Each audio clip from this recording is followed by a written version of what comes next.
Энэ нэг тэрбум мод тарих үндэсний хөдөлгөөнийг хэрвээ бид 10 жилийн хугацаанд үр дүнтэй хэрэгжүүлж чадвал энэ нэг хүчтэй өртсөн энэ 120 сая га талбай хэмжээг 4% бууруулах энэ тооцоолол байна.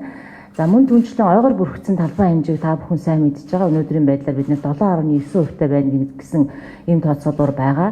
Үүнийг бид 2030 он гэхэд 9% хүргэх ийм үндсэн зорилтуудыг бол тодорхойлсон байгаа. Ерөнхийдөө бид нэг дотоодын нийт бүтээгдэхүүний нэгээс багагүй хувийг энэхүү ойжуулах сүлжилтийн эсрэг энэ төсөвт зарцуулъя гэдэг энэ тооцооллуудыг бол гаргаж ирсэн байгаа. 10 жилийн хугацаанд бид нэг 4.3 их найдаар гэж тооцоолж байгаа. За жилдүр Монгол улсын дотоодын нийт бүтээгдэхүүний 1% доошгүй хөрөнгийг уур амьсгалын өөрчлөлт, сүлжилтийн эсрэг үйл ажиллагаанд зарцуулах, улс орон нутгийн төсвийн хөрөнгө оруулалтын тодорхой хувийг байгаль дээлтэй стандарт бүхий ногоон байгууламжийг нэмэгдүүлэх, эрх зүйн орчныг бүрдүүлэх чиглэлд ажиллахыг бас чиглэл болгож байгаа.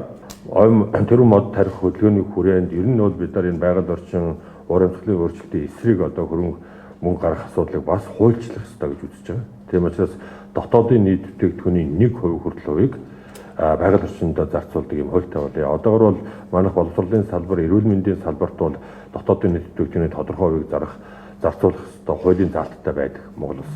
Одоо энэ дээр нэмээд байгаль орчны салбартаа бол бид нар бас тодорхой хувийг ингэж хуульчилж бас оруулъя гэдэг ийм зарлагын төсөлд оруулж байгаа.